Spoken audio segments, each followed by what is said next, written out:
13.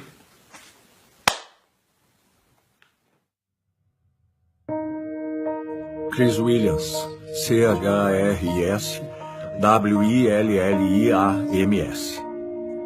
Em 9 de fevereiro de 2007, minha família foi atingida pelo carro dirigido por um adolescente bêbado. Nesse acidente morreram minha mulher, Michelle, que esperava nosso 5º filho, meu 2º filho, Benjamin, e minha única filha, Ana.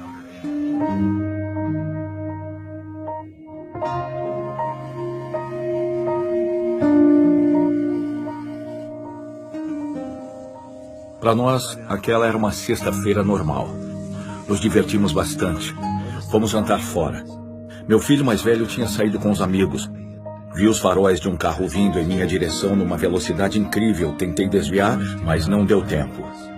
Ele atingiu a lateral do nosso carro. Olhei à minha volta e vi minha mulher, vi seu último suspiro e tive vontade de gritar e chamá-la de volta.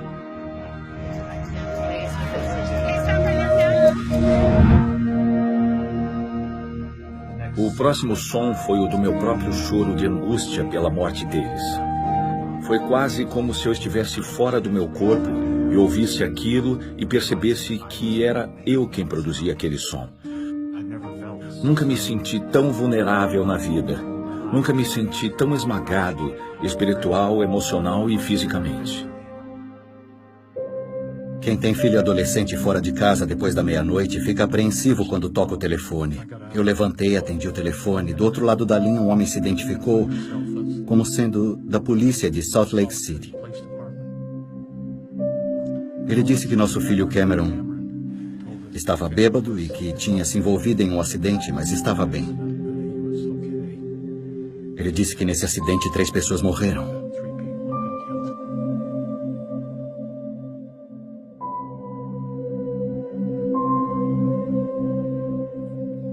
Descobrimos que o Sam foi o único filho sobrevivente.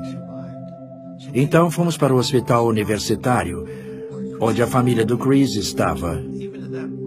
Mesmo nessa hora em que todos estavam chorando, e ele, Chris, estava em uma maca com o pescoço imobilizado, uma das primeiras coisas que ele disse foi: "Como está o rapaz que dirigia o outro carro?" Nos primeiros meses depois do acidente, acho que o que senti foi um choque inicial. O choque de ver que uma parte imensa da minha vida tinha desaparecido. É uma situação extremamente difícil a de ajoelhar-se com vontade de falar com o Pai Celestial quando a gente está se sentindo tão sozinho e angustiado. Essa é uma conversa interessante. Ele não tenta fazer a gente se sentir melhor imediatamente. Primeiro ele escuta.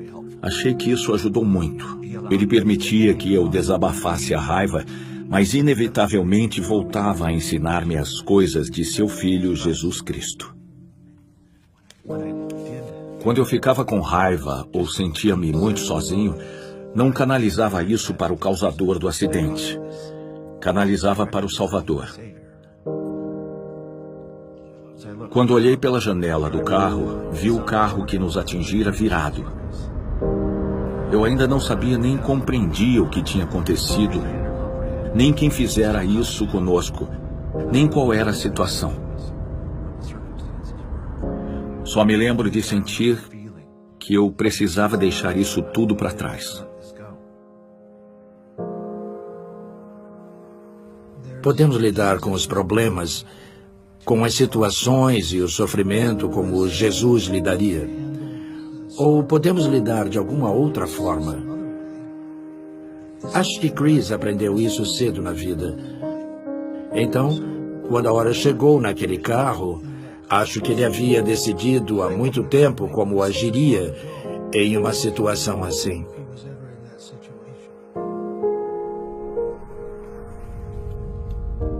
Há mais ou menos um ano, o Chris e o Cameron se conheceram e conversaram pela primeira vez.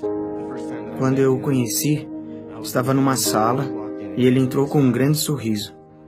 Eu não estava sorrindo porque ia conhecer a pessoa a quem eu fizera isso.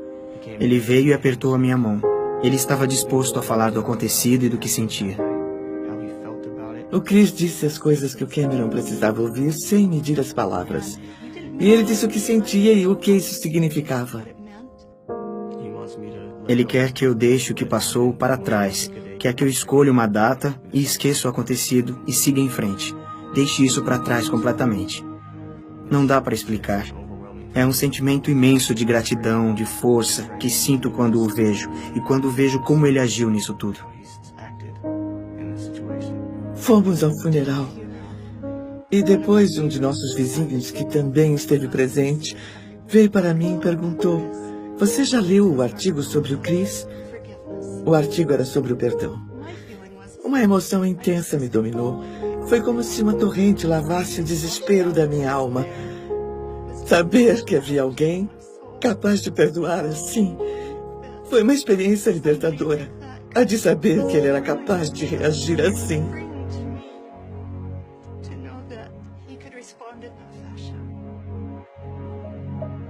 A ideia e o sentimento que eu expressei quando conversei com o Cameron foi simplesmente este. Se ele aprendeu alguma coisa com tudo o que ouviu a meu respeito depois do acidente, isso foi obra do Salvador, agindo por meu intermédio. Só o que fiz foi deixar-me servir de instrumento através do qual o Espírito, o exemplo, o conhecimento, a inteligência e a luz do Salvador pudessem brilhar. A verdade é que só o que tive de fazer foi não atrapalhar. Quero que ele entenda que eu tive muito pouco a ver com as coisas boas que vieram de tudo isso. Passou a ser ainda mais importante para mim o fato de que ele me perdoou. Sei que ele me perdoou porque conhece a Cristo, tem um testemunho dele e tem um relacionamento com ele. Agradeço a Deus por permitir que passemos por tragédias e provações. Não porque sejam fáceis, nem porque queiramos que aconteçam, mas porque ajuda-nos a amar. Essa é outra bênção maravilhosa, pois nela viu meu irmão.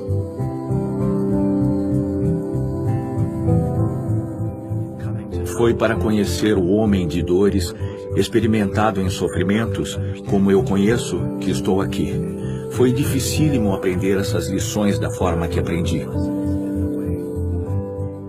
Mas essas crises de tristeza sempre acabaram com a certeza e a esperança de que um dia eu venha vê-lo como ele é. Um dia, com sorte, serei como ele é. Um dia, voltarei a estar com minha mulher e com o restante da minha família. É isso que me sustém.